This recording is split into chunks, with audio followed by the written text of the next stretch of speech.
All right, the latest financial trend hitting TikTok, underconsumption core. Creators are trying to normalize not spending money by using products you already own instead of buying new things. Here to talk more about this trend, we have financial advisor Melissa Gonzalez from Northwestern Mutual. Good morning to you. Good morning.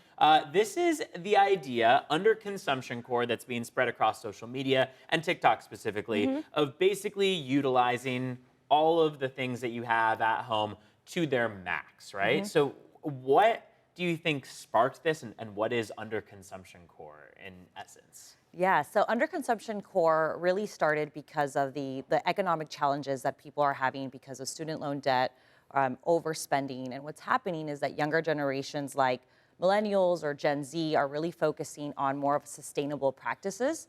And what they're doing is they're using the notion of using what you have first, then purchasing what other items that you might need.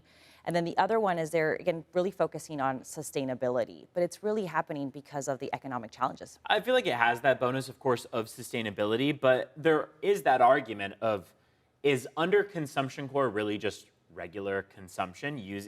I feel like growing up, my parents always taught me, you're gonna use the last drop of toothpaste. You're gonna, move your kitchen towels to rags once they start getting dirtier and dirtier. We would use them to like clean the car and, the front yard. So I feel like some families, this has always been the case of how they save, but it's now being branded as underconsumption. Is it underconsuming? Is it normal consuming? Or does that just depend on the person? Yeah, great question. It really depends on the person. We think about personal finance. It's the key word. It's personal. Right. And for the underconsumption, everybody is going to define that a little differently. Like you and I will probably define it slightly differently. What does regular consumption? What does overconsumption mean?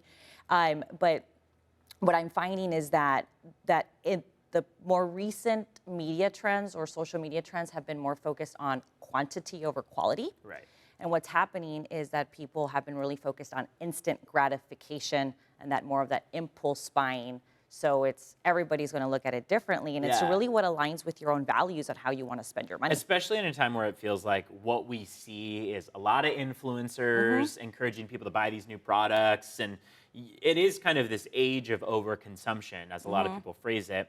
But also I feel like it comes down to kids and young people, young adults, who have been told that this is a time where it is going to be the most expensive to buy a home, to go to college, to do really anything. Do you feel like that plays a role in young people being told that everything is going to be the most expensive it's ever been, so we should use everything to its max to save money? Yeah, absolutely. So there's this part of how can we be more conscious with our spending right now with consumer behavior, but then it's also how do we ensure that we're aligning our spending habits, our savings habits towards our short-term or long-term goals. So that's what I encourage, connecting with a financial advisor, creating that financial plan, short-term, long-term goals, and then aligning that spending with but going back to the values. Does it feel like it makes sense in the long run for someone who's, say, saving for a home, this like underconsumption core? At the end of the day, are there other steps that people should be taking in combination with this to achieve their goals? If I came to you and said I want to buy a home in a decade or in 5 years, I mean, are these saving mechanisms the best to maximize investing opportunities? Great question. I can say that it's going to be a combination of things. So it's being mindful on spending. The other one is, where are we allocating our savings, or where are we allocating our investing, and do we actually have the plan to get from point A to point B?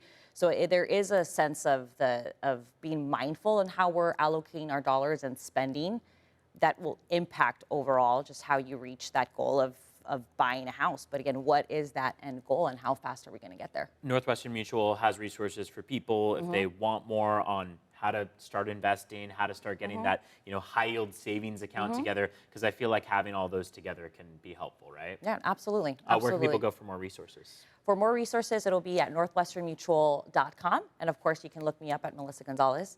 And happy to have a conversation with you.